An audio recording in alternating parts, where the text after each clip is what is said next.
seeing nearly all of the cases. You've got people that just thought it would go away or didn't report it or whatever it may have been and never went to the doctor or their doctor didn't catch it. So I think there's probably significantly more than that number of cases that are out there. That's just the one the CDC has found. This is contained to shredded iceberg lettuce from one vendor out of Mexico, and this shredded lettuce was bulk packaged for food service distribution. If you're buying a whole head iceberg lettuce at your house, you're safe. But go ahead and wash it. And they go back and look and say, okay, well, if we pick our lettuce example, when they pick the lettuce, there's dirt contamination there. That's a critical control point that we need to make sure that we don't have a lot of organic matter contaminant there. Okay, well, when we're packaging the lettuce in the factory, there's a chance there that we could have some contamination from people's hands if they didn't wash their hands after going to the bathroom. As we get it into your hands, America, a lot of effort goes into producing, distributing, hauling, retailing safe food.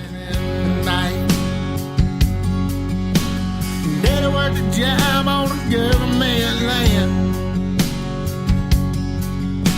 for 31 years, making a damn good hand. And we don't want to see him on government. Yeah, we already paid our bill for the same damn one. Oh, man. Well, episode 7 by Brad Good, Poor Man's Son. I can definitely relate to growing up poor man's son. Poor boys with poor boy ways, as we'd say. Oh, Dr. Abney, welcome back. Man, I know I've been out and traveling around seeing parts of America. I know you've been out. We've had to get our schedules so we could get back together here after being on the road. So Where have you been lately? I was in eastern Colorado and western Kansas and western Nebraska this last week, and sure want to thank all those folks for their hospitality. There's some folks that showed us a good time while we were there and showed us around some things we hadn't got to see before, and pretty rough looking in eastern Colorado, but once you got into western Kansas, western Nebraska, they've had some rain out in that country and looked kind of like springtime out there. I was really surprised how green it was. I came back through that country and saw some of that rain, and the panhandle of Texas is as green as I've ever seen it this time of year. It's good that we grow grass for the next set of fires in that country. Well, yeah. Talk about that later. We got to have fuel to have a good fire. Yeah. But so we ended up in Montana, but on the way, boy, Wyoming, central Wyoming is burned up, and northwestern Colorado is, I think, from the Rockies surface of the moon. Yeah. I joked that there wasn't, talking about fire, I said there's not enough grass here to have a fire. Yeah. And we got out on the interstate and they'd had a fire. You jinxed them. It was about 150 yards long, and there were I told the boys, I said, nobody came and put it out. That fire just gave up. It just quit. There was no tracks. You could just tell by the way the fire had went. I told the boys, I said, that fire just gave up. There wasn't enough here to support a grass fire. And it's sad, but that was I think the double super extra Mucho Grande El Nino is supposed to bring a monsoon through kind of the Rockies and up that way. That's some of the forecasts that I've seen. So hopefully those folks will, at least, they're not going to catch up from not having snowpack this year because they got basically no snow, but at least we did our part. The Hamilton family, we have a reputation. Usually it requires us taking our boat with us, but we did our part and we brought rain. So other than when we were in Cortez, Colorado, and Moab, we saw rain on our van every day. Oh, good. We were there outside of Dillon, Montana, and they have had 1 3/4 inches year to date. They had half of their snowfall, and they got 6 inches of rain in 3 days while we were there. Man. It rained nonstop for 3 days, and they've never seen that. That's a lot of rain really quick in that country. It messed up. Someone set the sprinklers from a level 1 to 10 at 3 and left it on for it. It was jokes like, well, is it still raining? Yep, just barely. It rained 22 hours a day. Oh, so not much runoff, just soaking rain. It muddied the creek. It's just enough to muddy the creek up. They got 20 inches of snow up in some of the high country, just above the house we're in. We're probably about 500 feet in elevation below the snow line, 42 degrees and 38 for a low. And then we left in 100 degrees. Sorry, Hank. Brought you the rain, but left you our heat. So welcome to Texas summer. Why do we live here again? I keep forgetting. It is. I know it gets negative 40. But we really, cause like, why do we live here? Why do we live here? I think you could put on enough clothes to stand -40. You might not be able to move, but I think you could put enough clothes on. Yeah, it was the folks from Matador sure took good care of us. We're there for a great field day with them. And on day 2, the Southern Division Manager, Ray, said, Matt, everything good? Do you need anything? I said, yeah. I said, well, do you have a dart gun? Yeah. You need a dart gun? I said, well, or some ace. He goes, what do you got going on over at that house? Do you need a dart gun or ace? I said, we leave here next week, and I got to figure out how to get my wife out of here. I said, I figure if I can dart her and she'll wake up about eastern Wyoming, I can get her back to Texas. Yeah, she won't be able to make her way back. But I said, there's going to be claw marks in the floor of me getting her out of here. But yeah. Definitely. Well, hey, before we get too deep into our topics, I want to give, I think the kids call it a shout out. That's what the cool kids call it. My buddy Justin in Manhattan, not Manhattan, Kansas, by the way, Manhattan, New York. What? Oh, I thought city. Kansas. No, there's another Manhattan? Yeah. I think it's I haven't new. been to that one. They're still working on it, I think. But do you know we're big with the finance bros in Manhattan? No. We are. Justin. Well, I appreciate them slumming. Yeah. Well, Yeah. I think they're learning a lot about agriculture and how we do things. Well, I know I'm very positive on the day traders. Sorry about that. Yeah, these guys don't work for the day traders. They're a little longer term than that.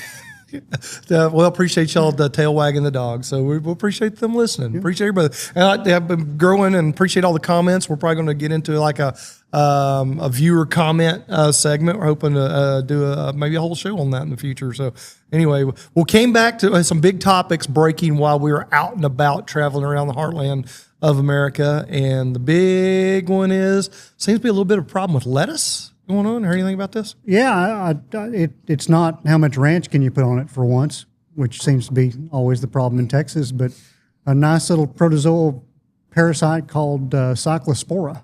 Cyclospora, and that I think there's a longer name, but we can't pronounce that, so we're going cyclospora, which is the CDC name. And I was looking at there's 1,644 confirmed cases in the United States.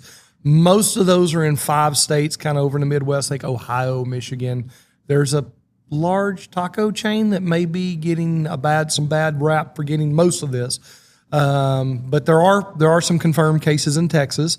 But it looks like most of us in these 5 states, the East Coast, but looks like traced to one vendor. So it's shredded iceberg lettuce. So it says food service shredded iceberg lettuce. So if you're out buying mixed greens, you're probably fine. But you know what would be a great idea? Go ahead and wash those mixed greens. Yeah. And I mean, this is a problem. This is a bad dude. So maybe once you because you deal with bugs, good and bad. In the cows, we need good bugs, but this is a bad bug. And this is not your normal, I was sick for a day or two. This thing can wipe you out for a week to a month. Yeah, it's a pretty nasty deal. And I think it's interesting you talk about, number one, that we got 1,600 something confirmed cases. Confirmed meaning those are the ones that they've tested and they know that's what it is. Yeah. So that's probably one of those tip of the iceberg things where we're not seeing nearly all of the cases. You know, you've got people that just thought it would go away or didn't report it or whatever it may have been and never went to the doctor or their doctor didn't catch it. So I think there's probably significantly more than that number of cases that are out there. That's just the one the CDC has found. So yeah, protozoal bug, human fecal contamination. I don't think they have a mechanism of action of exactly how that lettuce became contaminated yet. They will find that out. Really interesting to me. Number one, it's protozoa. We think a lot about bacteria and viruses. We talk about antibacterial a lot. We don't talk about antiprotozoal very much. I do in my day job. But yeah, you do, but I think that I don't. Yeah, and so protozoa are not just bacteria that just lay there. They can actually move around and reproduce and significantly larger in size than most bacteria are. In fact, some protozoa are actually predatory towards bacteria. In the rumen, in the major stomach or the major fermentation vessel in the ruminant animal, in the cow, I don't know that we really even know what protozoa do. Half the time we're trying to kill them and half the time we're trying to keep them alive. And there's always a good argument among nutritionists about, do we need to defaunate the rumen, which is what it's called when you remove all the protozoa from in there, or do we need more of them in there? And safety. That'll cause about a halfway fist fight at the right scientific meeting if you bring it up the right way. Boy, you get the nutritionists together. It gets. Boy, the debates are stimulating. Yeah, from a distance, definitely. But I think it's really important to understand that when we have one of these outbreaks like this, number one, we talk about food safety pretty well nonstop, and you and I will talk about that today with respect to your experience in the meat market and the restaurant. But I think when people hear food safety, they think about, did we cook this chicken to 165 degrees Fahrenheit? Did we cook that hamburger long enough? Is that steak, is it okay to eat a rare steak, which we talked about in the past, the difference between ground beef and whole muscle cuts and that sort of thing. But I think it's really impressive that CDC was able to investigate this, and in less than a couple of weeks, maybe 3 weeks at the outside, were able to pinpoint where that came from. If you think about what's the population of the U.S. these days, 350 million, minus or minus? Give or take a state. Yeah. Give or take a state. Somewhere in there, as long as that state's not Wyoming, because that's only 650,000. But you think about 8 Walmarts in the entire state of Wyoming, if you're wondering. Did you go to all of them? No, we found it very interesting. But you got 1,600 and something confirmed cases out of 350 million people. And CDC was able, along, I'm sure, with state agencies, was able to go back and say, okay, what do these people have in common? What meal do they have in common? Which is probably not going to be one meal. But you look at a place that makes tacos. We won't say any names, but we just look at a place that makes tacos. One of the reasons Mexican food is so, the views of Matt Hamilton do not necessarily reflect those of Dusty Abney or his subsidiaries. But if you think about the reason Mexican food is such a popular entry point for a restaurant business, because you have like 7 ingredients. 4 ingredients and 65 menu items. Right. So if you got iceberg lettuce, if you think about how they had to track that back and say, okay, well, yeah, I had a tostada. Okay, well, what's on that tostada? Well, this other person had a soft taco with sour cream. Well, what's in common, and then plus all the other places they ate. So you took all these hundreds of people and you where they ate found the common week. Denominator, because this can differ. Everybody's different. My understanding is it takes a week. This isn't like, I ate there yesterday, I got sick today. Yeah, this can take 5 to 10 days. So that opens up that window of places that you ate, that these people ate in. Yeah. So to just further prove the point that it's a really cool detective story when it comes down to it. I don't know that they're going to make a Netflix documentary about it or anything, and I don't think George Clooney's really lining up to direct that deal. But to me, it's fascinating that we have the infrastructure in place in our food safety systems, both through the CDC and FDA and USDA, to go back, and the state agencies, and track those things back. What did your family have? What did you eat? And then go further back in the chain, all the way back to the place that had the original issue. And, not throwing rocks at those guys. I'm sure they'll come up with some new food safety plans, and they'll find a new QA thing that they need to do there. But to your point earlier, when we think about how long do we cook this chicken breast, or how long do we need to cook this hamburger for, et cetera, a lot of people tend to think that, well, I'll have this salad. It'll be healthier, number one. Which we do need a little roughage in our lives. I'm a deep believer in that. But also number two, well, this is, if you talk to the vegan folks out there, which I don't hate vegans, that's more beef for the rest of us, right?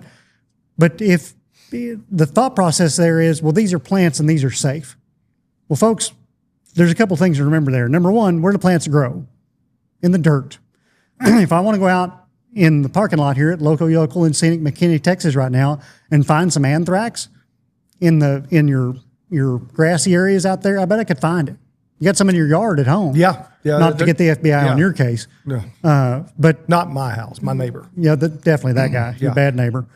But those, there are bacteria everywhere in the soil. It's part of what soil tetanus is in the ground. Yeah. We have diseases specific to kale. Blackleg is in the Clostridial ground. bacteria, and lots of beneficial bacteria too. And millions of beneficial bacteria. This is just life. The soil is just life. I don't get off on a regenerative brand on me here, but I will. The soil is a living being. There are more microorganisms in a double handful of dirt than there are human beings on Earth. Yeah. And we understand about 5% of them. We understand about 5% of them. Yeah. But where we're growing these vegetables in the dirt. In the dirt. generally those vegetables are going to be harvested by human hands.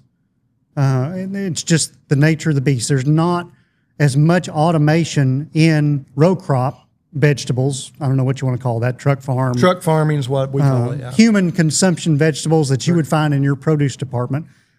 You know, when we harvest corn to feed the cattle, we're doing that with a combine. We're doing it at 7 to 9 miles an hour. We're doing it fast enough. 32 rows at the 16 header, row header. Yeah, 30 feet wide, 7-8 miles an hour. One guy, hundreds of acres a day. Rolling as fast as they possibly can. Versus they're gathering lettuce. They're out there shoulder to shoulder gathering lettuce, putting it on the conveyor. Yep. Lots of human touching along the way is the point. Not just in the harvest, but also in the processing as well. Absolutely. It's very, a lot of human touching. One takeaway I'd like for people to get here is look on the package. Most packaging will tell you wash before you eat. You know, we eat a lot of cilantro at my house because there's a genetic tastes deal like in there. soap. Super tasters, they call them, like 30% of the population. Yeah, I feel bad for those folks. I bless her heart. She just spits it out. Yeah, like eating dish soap. Yeah, that's a terrible sorry thing. for. But you know, when I get cilantro, it's just in a loose bunch with a bread tie around it, a twisty tie. I don't know if that's the technical term or not, but I'm going to wash that stuff. I'm going to take it apart. I'm going to put it in the colander in there. I'm going to rinse it out and look for chunks and black leaves and that sort of thing. We've got to.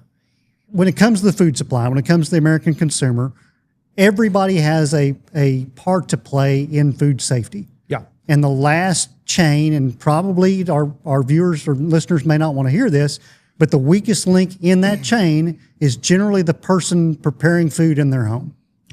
Yeah, and let's put a bow on this lettuce deal. That this is, as of mid-July here, late July, this is contained to shredded iceberg lettuce from one vendor out of Mexico, and this shredded lettuce was bulk packaged for food service distribution. Didn't go to a restaurant. It went. Didn't go to a grocery store. Didn't go to a grocery store. So if you're buying a whole head iceberg lettuce at your house, you're safe. But go ahead and wash it. Wash it. So as we talk about the dividing line here of the whole production, all food all the way to the grocery store and then to the house.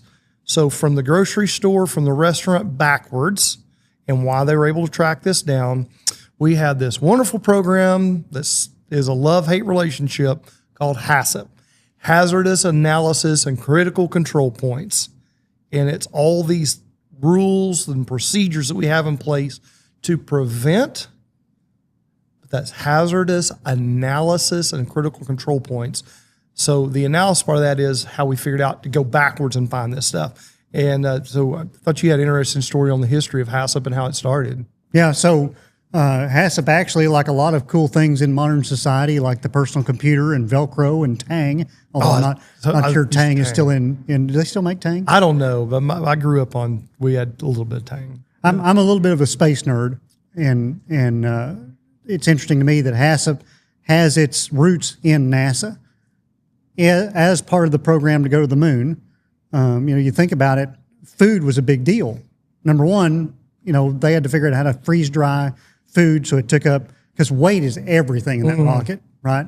Everything you put into orbit takes an enormous amount of energy to put into orbit. So they did a lot of freeze-dried food. We've all had astronaut ice cream at some point in our lives. But that's where Tang was too, because that's freeze-dried orange juice, sort of, with some other stuff in it. But when you think about that, the trip to the moon and back was a multi-day affair. The moon's a long way away. I'm glad I was here to tell everybody that. 185 even when you're going 20,000 miles an hour, the moon is a ways out there. So there's 3 guys in that capsule.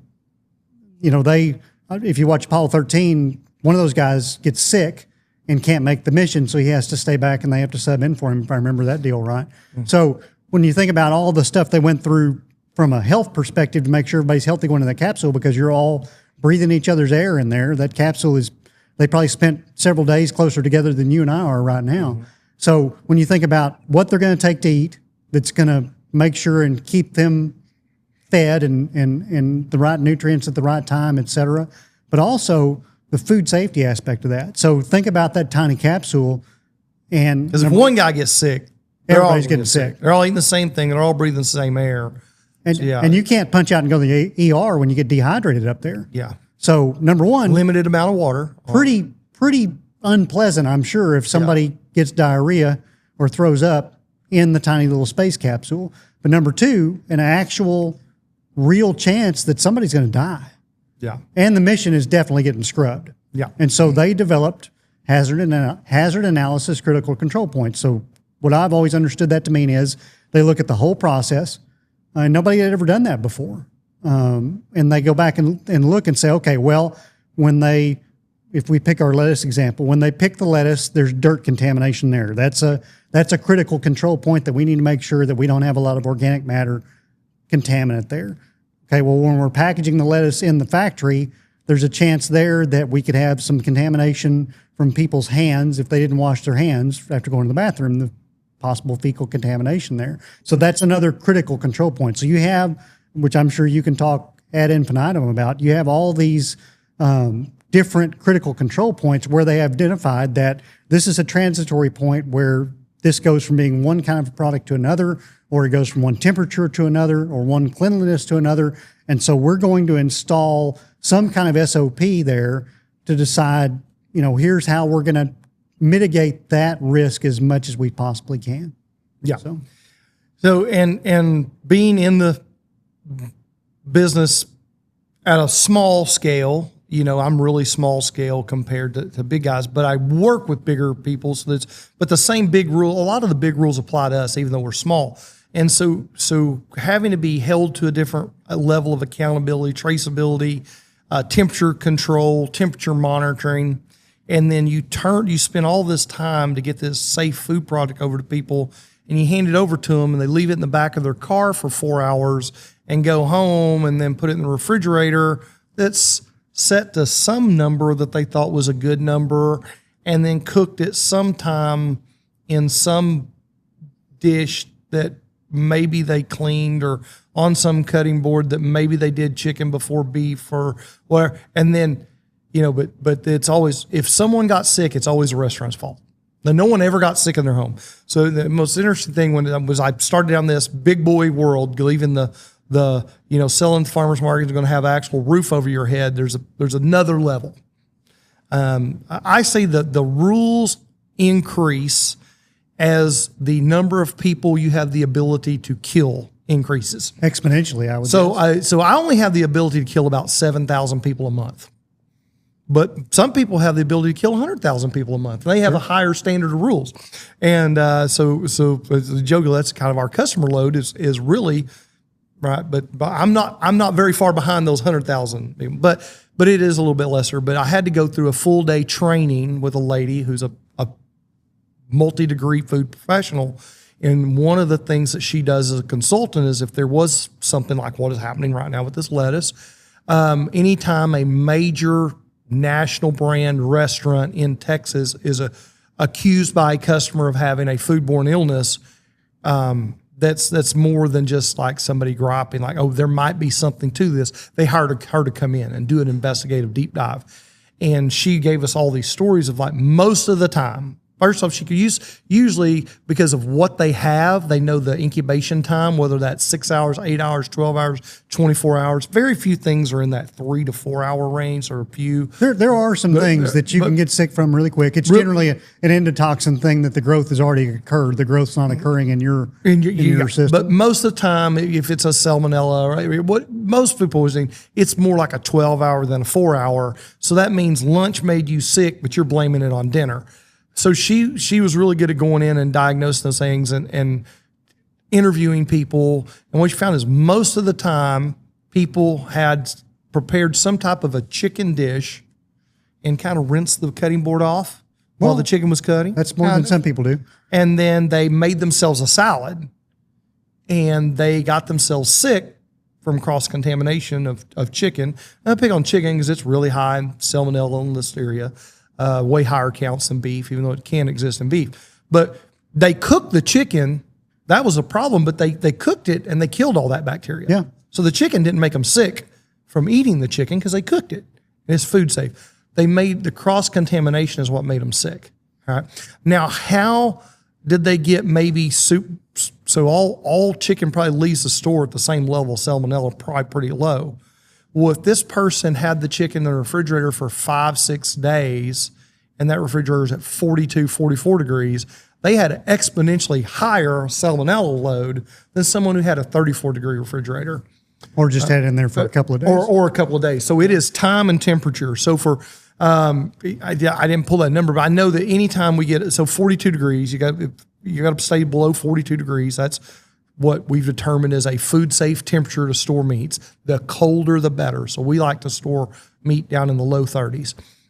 For every hour above 42 degrees, I lose shelf life. It doesn't mean that meat is bad. So maybe I had some chicken and I went to stop somewhere else on the way home. I let that chicken get up to 45, 50 degrees. And then I got home, I put it in front. I mean, it was nice and cool. It's fine. Well, that chicken isn't instantly bad. But what you did, you now have a 3-day chicken, not a 7-day chicken. You gave the bacteria a head start. You gave it a jump start. You gave it some growing room. So that's why it's not just a flip a light switch bad. It's a give and take. So that's why we have all these hazardous analysis critical control points. So we do all we can to reduce that, to get this product to you, whether that's, and I don't love this, but they treat chicken in bleach water to try to kill the salmonella. Vendors we use, we do an air chill, do some other things, but that's a control point to try to control this bacteria. Yeah. Now, if you were to, God forbid, get sick on ground beef from local yokel or any other grocery store, there is a traceability back. So every day, all the ground beef we grind, we have digital traceability back to either an individual animal, which is very unique to us. We have to create that ID. But when we use a small beef packer or even a big beef packer, there's a big barcode, a 27-digit barcode on that box.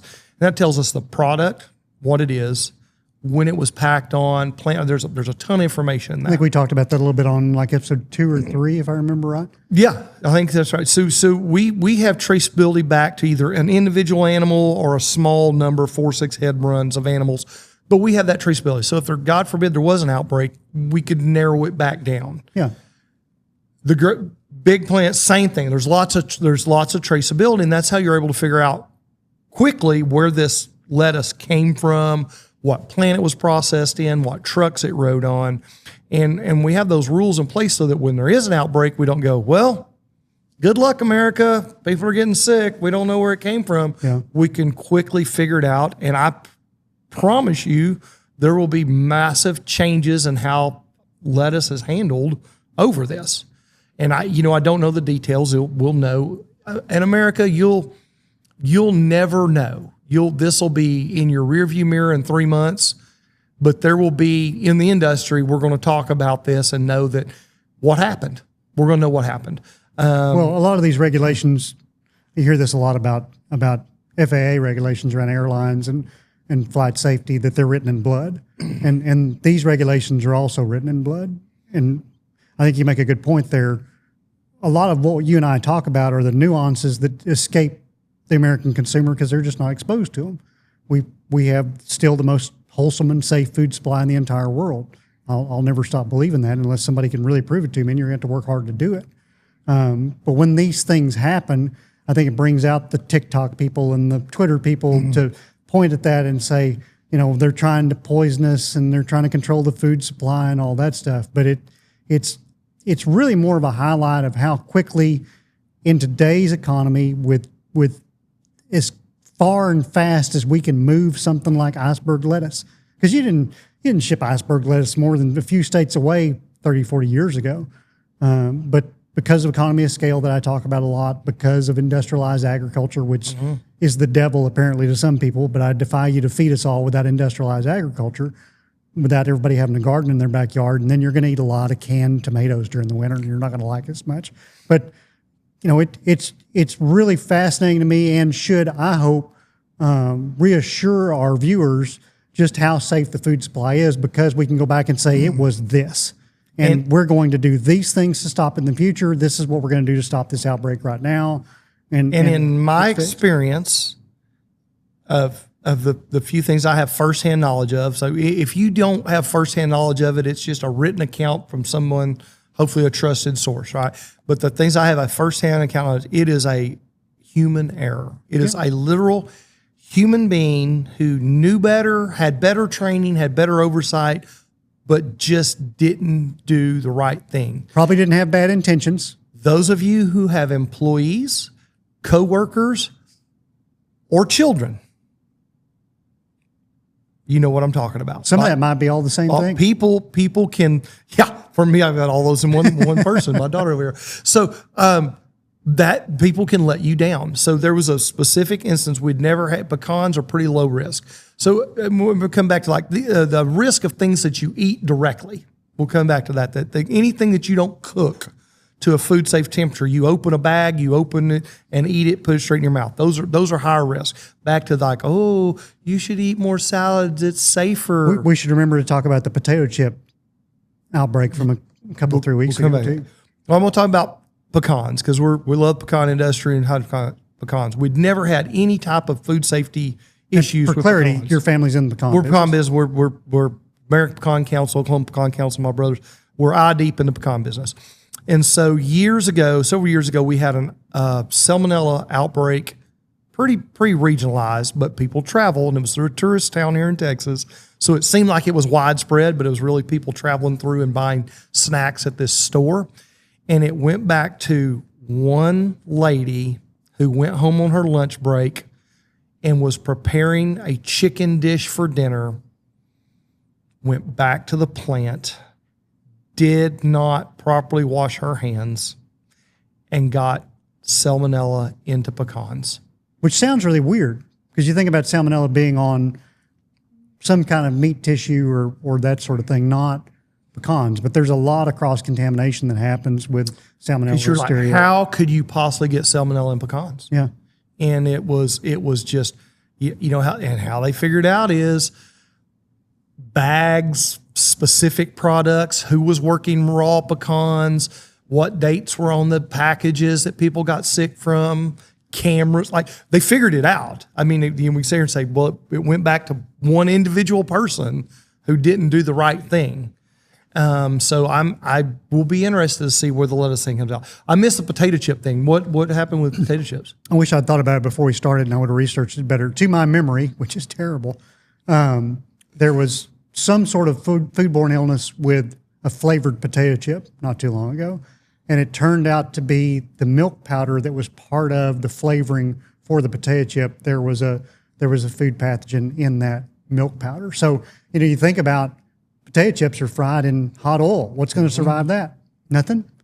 But then when you put the seasoning powder that went on the seasoning out after, people, I have to think through that stuff sometimes. I'm involved in the food industry, but I think, again, the folks at home that just, thank goodness for the people in ag and food production that make it so that you don't have to worry about that sort of thing. I want to give them a window into what happens to cause these things. And, it's not a bad actor. It's not somebody trying to cut a corner somewhere. Sometimes it's generally just somebody made a mistake. Human beings, when humans are involved in the process, there's going to be mistakes made. How many medical malpractice suits are there a year? So all of them. We think about somebody picking lettuce out in the field somewhere. We're generally not thinking about somebody that's got 7 different letters after their name, right? Mm-hmm. And so we may, as a society, we may tend to think that those folks just aren't as educated, that they don't have the forethought to do the things that they're supposed to do. But the people we respect more than anybody else in society also make mistakes. Now, I just beseech you in your home, if you do not have right now, they are so cheap. How many hundreds of dollars of food are in your refrigerator and freezer? Do you have a digital thermometer in your refrigerator or freezer? Stop, pause, pull over, buy one off of the whatever service brings boxes of goods to your house, or go into a real store, thank you, and buy a thermometer. So I had a friend that was with a very large milk company, and he was customer service rep. And what he would do, he pretty much handled people calling in the DFW Metroplex and saying that their dairy products, milk, yogurt, whatever, had gone bad premature to the date they put on it. And he'd go out to these people's homes. He'd take them a nice little cooler bag and give them some stuff. And it was all a ploy to get into the refrigerators. Like, man, well, let me go put this in your refrigerator for you. And first thing he did is he put a digital thermometer in the refrigerator and put this stuff in there. And so he'd tell me more about, what store, and he'd make notes and go, all right, hey, let's check one thing. I just put a digital thermometer in your refrigerator. Oh, here's the problem. Your refrigerator is 47 degrees. Well, I had that set to a level 6. Well, I don't know what level 6 is on this brand, but maybe we need to be a level 4. And so he said nearly every time he would find that it was 90% of the time, it wasn't a problem with their plant, the dairy product, the store, the distribution model. Either people had left things in their car for a very long time. And when you talk about, well, how did you get it here home from store? But the vast majority of the time, their refrigerator was at not a food safe temp, which was causing them other problems as well. Sure. Then my lady who, food safety expert, the vast majority of the time when people are blaming a restaurant for being sick, because we've got the health department on us, we got all these things going on here, all these oversights. We have hazardous analysis control points plans in place here. You feed hundreds of people a day. Yeah. We feed, 7,000 to 8,000 people a month here. And who's doing that at their house? So in the pros versus amateurs is what you're really talking about. Well, and just not being intentional. It's back to that. You don't know what you don't know. So, and I tried to institute labeling at my house. I actually bought a roll of stickers, and I'm not good at it, but tried to, because how many times you go, hey, there's some spaghetti in here, or there's the taco meat in here. When's this from? We did that on a Tuesday. Was that this Tuesday or last Tuesday? So in the restaurant, it's labeled or it's trash. Any container in my kitchen that does not have what it is and the date on some things, the time that it was prepared, that's trash. That goes in the date, that gets thrown away. You don't get to do that. Well, your refrigerator is not a magic time suspension box. It doesn't. It slows time down. It doesn't stop it. And to your point from just now, different food products age differently. A block of cheese that you don't open is going to last quite a long time, especially a lower moisture cheese. But some brie that you bought, cheese, that's the soft kind of slimy looking cheese, you got to take pretty good care of that stuff, and you got to eat it relatively rapidly. Yeah. And it's just the way things happen. It's not that we're stopping time. We're just slowing it down a bit. And Absolutely. You talk about, the temperature. We've talked several times about that life is a balance, and that temperature's got to be a balance, because if you turn your refrigerator down to 31, your milk's going to freeze. And that's not what you're going for either. Yeah. Well, in the big boy world, we don't keep produce in the same cooler as meat. But there's a crisper drawer, Matt. It's right there. It says crisper drawer. And so your refrigerator would not pass health inspection. Oh, you know what you just made me think of? Because that crisper drawer is below the meat, where the shelf where you got the meat, and it'd make you throw away all your produce. I am the world's craziest home game person about cross-contamination. It scares the hell out of me. And my wife is a germaphobe. She's a pharmacist. She's the original Dr. Abney, but she's not the germaphobe I am about food prep, because making food for people is one of my love languages. If I feed you my brisket that I spent all literal 24 hours on, it's because I love you, or somebody that brought you, or somebody you're with. Yeah, it may indirectly, be one degree of separation. Yeah. And we eat chicken fairly regularly. I grilled some chicken just the other day. When I get chicken from a large store, whose name shall remain nameless, if you want to say it, you can. No. I just like to distance myself from when you do that. But when I buy the 5-pound batches of chicken breasts, because it takes just as much effort for me to cook 3 5-pound packages of chicken breast on the grill at home as it does to cook 2 chicken breasts. Yeah. So I cook a lot at one time. Pre-game, yeah. Prep. But it may be a day or two before I do that. We're getting really lazy at my house now. We did the food delivery deal, which is pretty awesome, except for produce picking. We have different, whoever picks my produce has a different eye than I do for that sort of thing. But whether I bought it myself at the store, however it got to my house, those chicken packages almost always leak. So before they go in the refrigerator, I will double bag them. I will take, a small kitchen trash bag and seal that thing back up, because where does the chicken go in your refrigerator? What's right underneath the shelf you put your chicken on? Downhill to the crisper drawer. The crisper drawer where your apples and your baby carrots and your cilantro and your iceberg lettuce and all that stuff. We like to use lots of sheet pans. We'll put the meat, we'll put that on a pan. Yeah. Put that on a pan. I think people would be really surprised just how easy it is to food poison yourself. If you take more of that kind of outlook, and the reason I have that outlook is because of microbiology classes and food science classes that I took at good old Texas Tech University. And that dish rag that's been laying over at the sink all day, right? So, This is a little different topic, but one that fascinates me well, and I'm sure you've run into this. A lot of restaurants, I'm not sure what your restaurant does, but a lot of restaurants instituted a glove policy. And what they found through studies was that restaurants that went to the glove policy but didn't have a policy about when to change gloves had worse food hygiene. It's like a false sense of security. Yeah. So restaurants are definitely oriented in stations, so we can kind of control things in stations. So the guy that puts meat on the grill, he doesn't get to work salad station because he'd have to wash his hands 13 times a day. Yeah. So everything's very station oriented. So we to control those cross contaminations as much as possible. So I'm back to the way grocery stores are set up. Your seafood department is on the same wall, but has a big gap between the meat department and the produce department for cross contamination. Meat, we like to store meat at ideally store meat at 28 degrees. It's just almost frozen. It's almost frozen.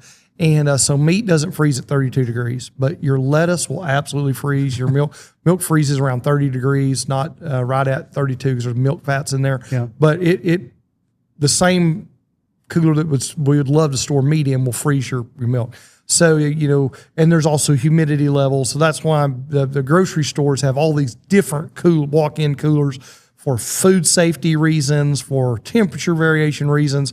I find it amazing where the produce drawer is located in the house.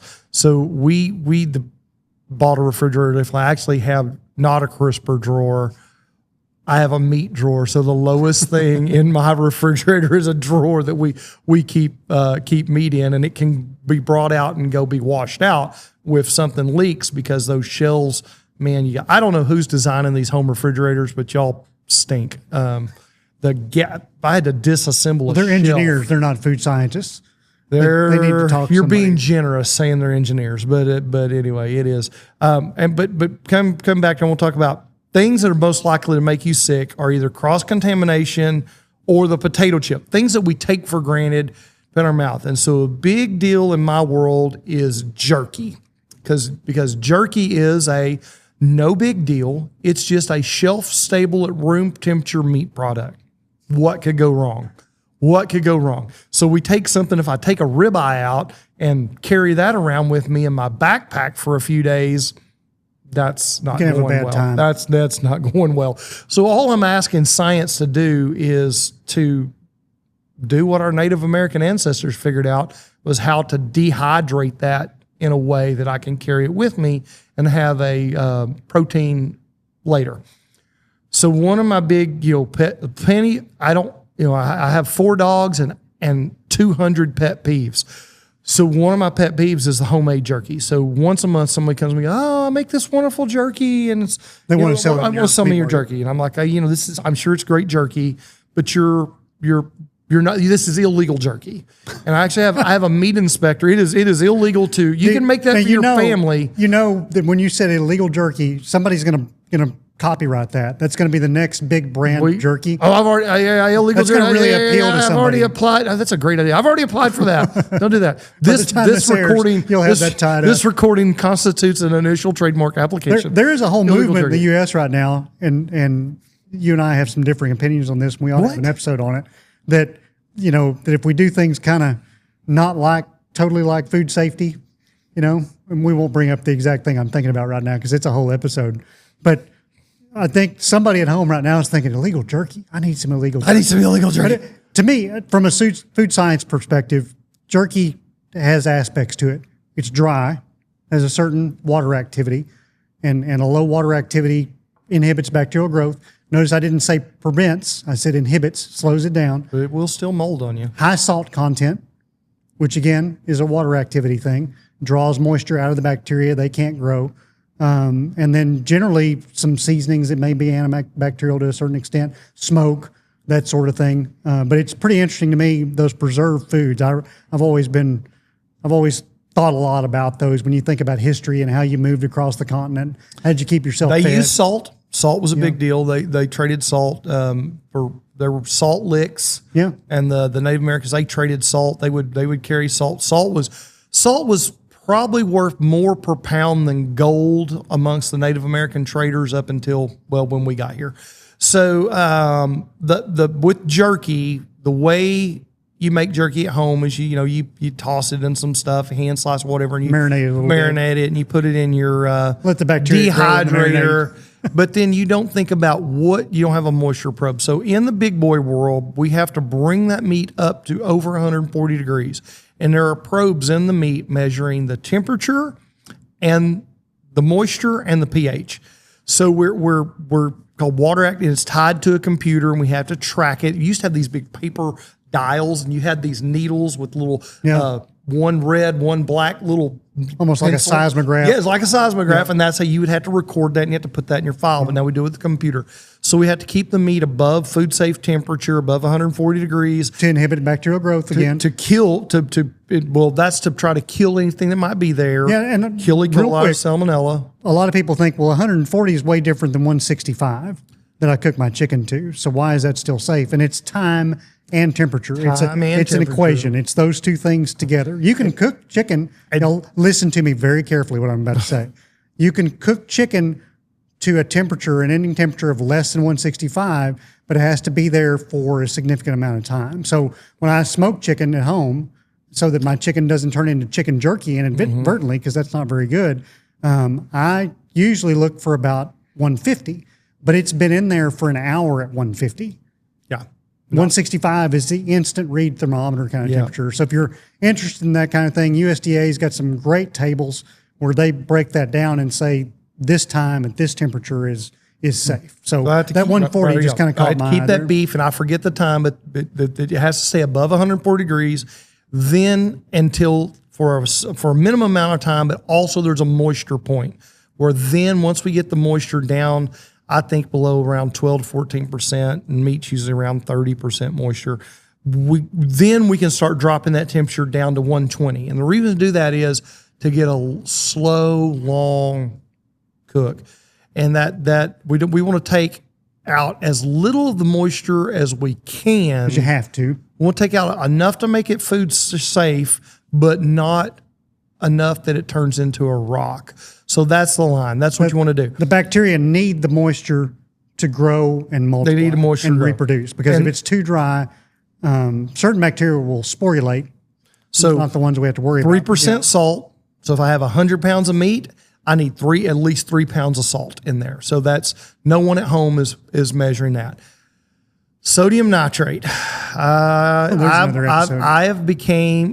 used to be over here, and now I'm over here. So let me break down real quick for you this food safety, and let me explain to you, and this we'll probably hit this up again, why I've changed my stance on celery salt and beet powder. Those are natural sources of sodium nitrate.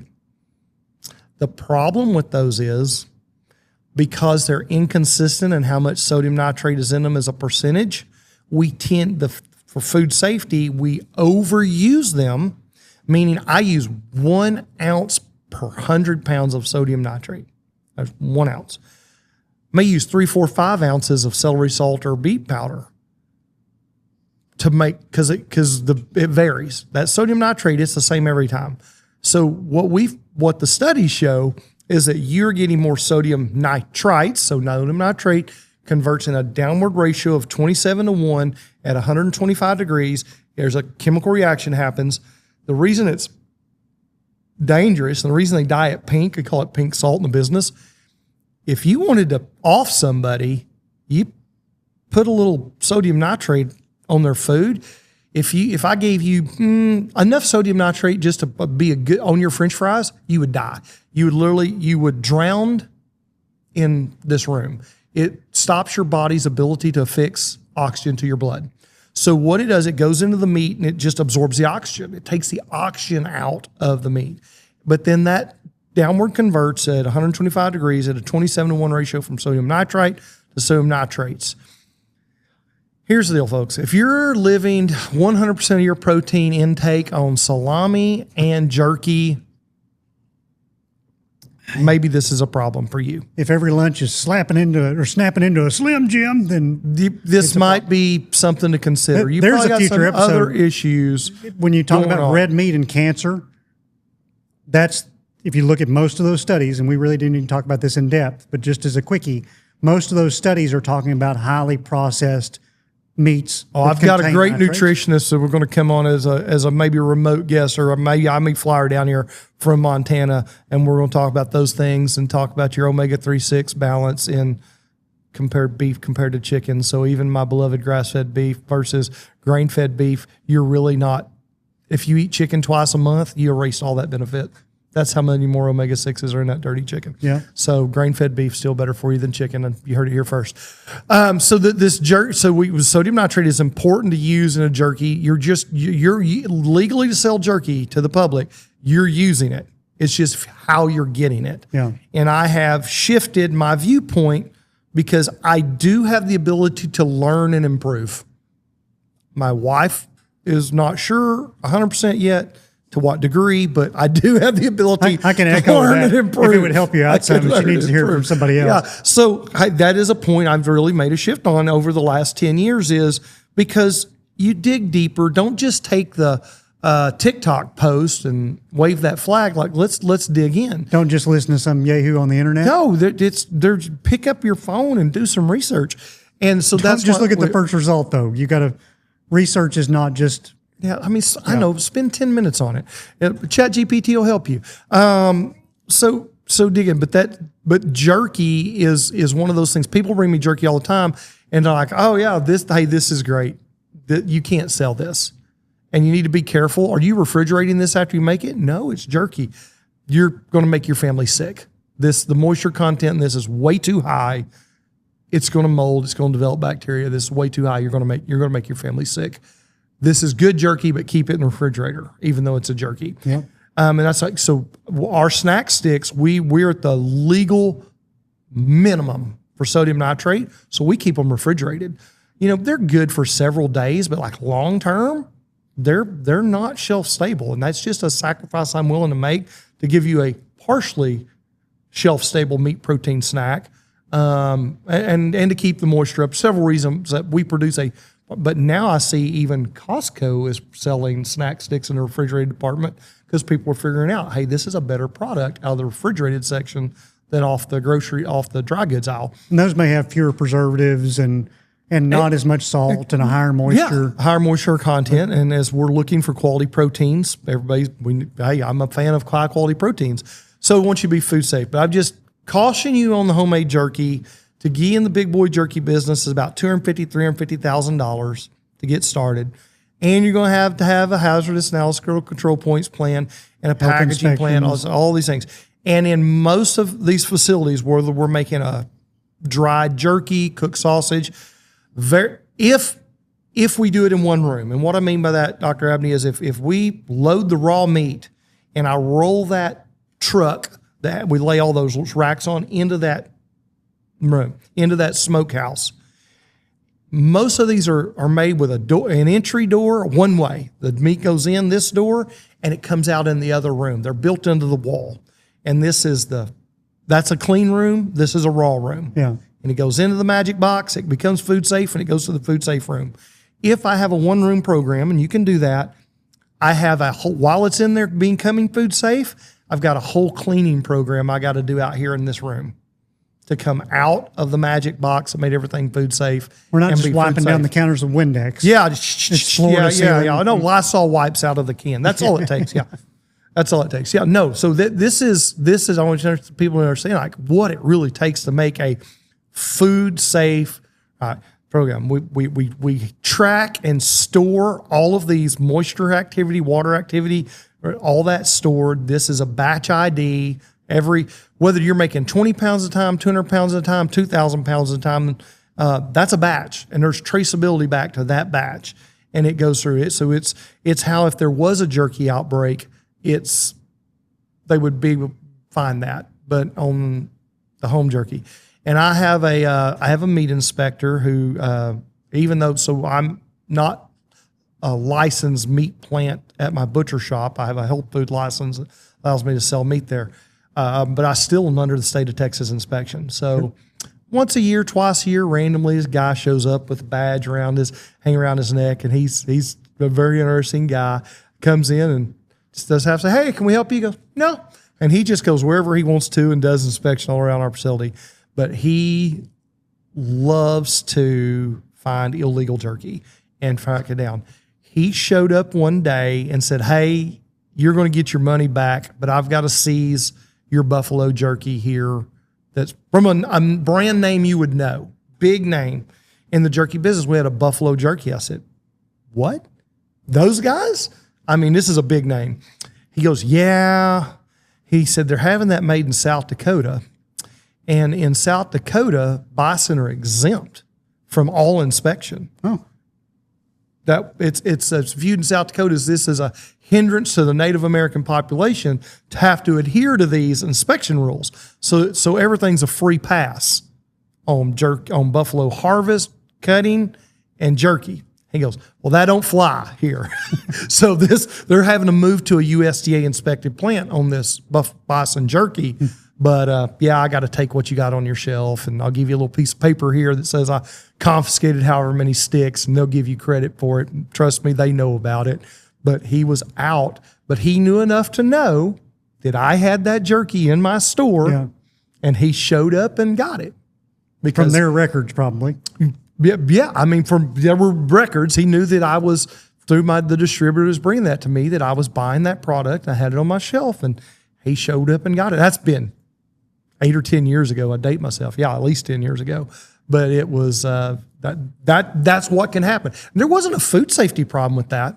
They just figured out it didn't have the boxes weren't checked. Someone with the state of Texas, which could turn into a food safety issue. Because the problem is it wasn't an active issue, but those hazardous analysis of critical control points weren't in place where if there was a problem to go backwards and figure it out. And I just tell that story as a reference point of how much traceability really is out there on your food. And it's a lot. It's a lot more than you think. Well, and think about how many problems are prevented that never happen. You don't get to take credit for things that never happened that you prevented. That's just the nature of the world. But it's such a big deal when they do slip past, that we have an issue like we have with this lettuce this last month or so. But that's the exception to the rule. The rule is that we have this very safe, very wholesome food supply because of, in part, these checks and balances. Right. You when something goes wrong, you take credit for the things that you didn't do. There's a famous Johnny Carson bit where the guy's on there and he was in World War II, and they said, "Where are you stationed?" He says, "In Lawton, Oklahoma." Yeah. He goes. You laugh, but you could look this up. But there was never a Japanese fighter made it past Lawton, Oklahoma. I think that's George Goebbels or something like that. I love that episode. He goes, I was very effective. Dean Martin sat beside him with a glass of scotch. Look that up on YouTube. Yeah, he kept pouring stuff into his water cup. He was thumbing a cigarette into his scotch. That's what he's doing. That's hilarious. But he undefeated. I just put Oklahoma. We were never invaded by the Japanese. Yeah. And that's the way it is. Like when there's things, so there's a million other food products on the shelf today in America not making anybody sick. Yeah. But the lettuce. So, watch out for fast food lettuce. But other than that, for right now. It'll probably be fine by next week. Yeah. Only from one company through one distribution network from one farm in Mexico. And I guarantee it's going to come back to, it's going to be one person. They're going to be like, are you kidding me? That guy again? Oh, I knew we should have fired that guy. He's going to be on double secret probation for sure. He's going to get disappeared. Well, I hope we've brought you some confidence that The food, as we get it into your hands, America, a lot of effort goes into producing, distributing, hauling, retailing safe food. But the American consumer has to do their part. They're the last link in the chain. Screw it up. Please go get a thermometer. Don't keep your home jerky refrigerated. Protect your family dough. Use a different cutting board for your salad that you use for your Hey, they sell these color-coded cutting boards that we're required to use. You can play the home game with those. As my hero Alton Brown says, wash your chickeny hands. Wash your chickeny hands. Get some masking tape and write things on it like spaghetti from 2 months ago. 717. Yeah, that'll do you a lot of good. Well, man, I think that we had a big episode out here with food safety. We could go hours on food safety, but hopefully you guys learned something today that you hadn't heard before, didn't know. But I don't know if this is official, but I've found that I've never gotten sick at Les Miles. I've been using a very simple treatment method. And I just put bourbon on it. So I'm going to just end us here with a great Weller bourbon. But if you will do... That was my dear old daddy's favorite bourbon. Cheers to your dad. I tell you what, he had great taste. And this wasn't always maybe considered like high-end bourbon. This is great bourbon. But I'm just going to say that whether you're using Weller or Iron Root, if you'll just put an adequate amount of bourbon into your salad dressing, that should cure this deal for you. Unless you got to drive somewhere after you have your salad. I got a 16-year-old kid, so I'm good to go. Bill, cheers to the driver. Hey, here's the food safety. Thank y'all I hope you learned something. Hey, America, keep buying American products. They are safe. They are healthy. American farmers and ranchers, keep doing what you're doing because I believe in you. America trusts you, and the world's counting on you. Till next week. Have a great week. Brad Good, poor man's son.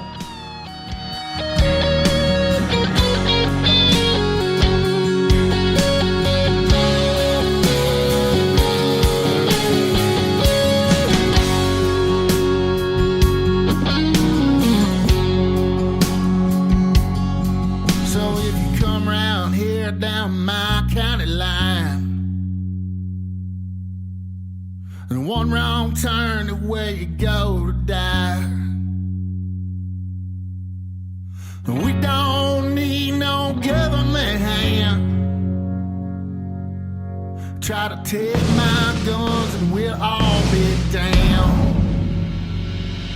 And we don't want to